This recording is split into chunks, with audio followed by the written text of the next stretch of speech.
C'est au XIVe siècle que le pape Jean XXII a lié pour toujours l'histoire de Châteauneuf-du-Pape à celle de la papauté. Pendant plus d'un siècle, 9 papes vont se succéder à Avignon et faire de fréquents séjours à Châteauneuf-du-Pape qui acquiert ainsi une nouvelle renommée. Charmant petit village de 2000 habitants, niché entre Orange et Avignon, il est bordé par le Rhône et dominé par le mont Ventoux. De Jean XXII à nos jours, Châteauneuf-du-Pape inspirera de grands hommes.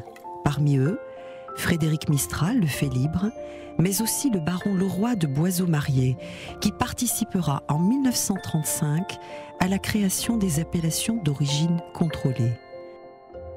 Les 3200 hectares arides et ventés du vignoble présentent une diversité de sols, des sables aigrets rouges au nord-est, aux éclats calcaires qui bordent le Rhône, en passant par les fameux galets roulés des hautes terrasses caillouteuses.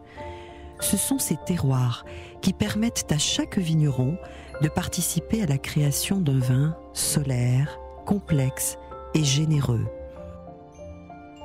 Au cœur de l'été provençal, le long souffle du Mistral a un effet bénéfique sur la qualité des raisins, y concentrant sucre, tanins et arômes.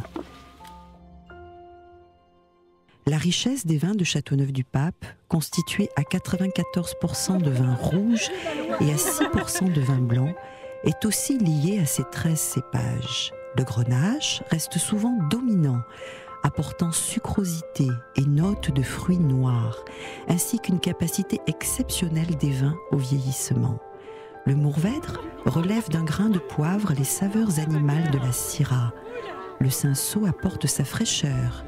Quant aux autres cépages, ils participent par petites touches à la tradition de l'assemblage. La production de ce grand vin nécessite un profond respect de la vigne, des rendements très faibles, la vendange manuelle et le tri obligatoire permettent à l'appellation de rester fidèle à l'exigence de qualité de ses pairs. Aujourd'hui, près de 25% du vignoble est cultivé en agriculture biologique. Dans le silence des caves, les vins vont s'affiner dans les traditionnelles foudres de chêne qui leur conféreront équilibre et potentiel de garde.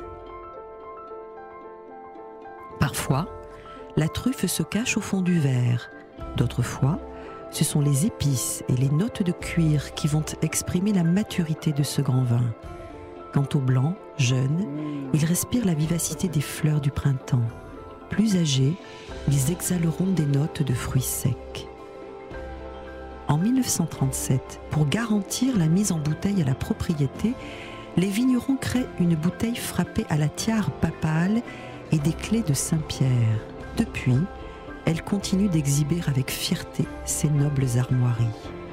Au fil du temps, les vignerons ont su séduire les marchés étrangers, qui plébiscitent ces vins méditerranéens associés à l'art de vivre à la française. Aujourd'hui, 70% des vins sont vendus au-delà de nos frontières. Les consommateurs du monde entier ont fait de Châteauneuf-du-Pape un vin mythique, issu d'un terroir fabuleux. De Tokyo à Manhattan, les nouveaux marchés du vin résonnent du même désir de retour aux sources, aux origines du goût.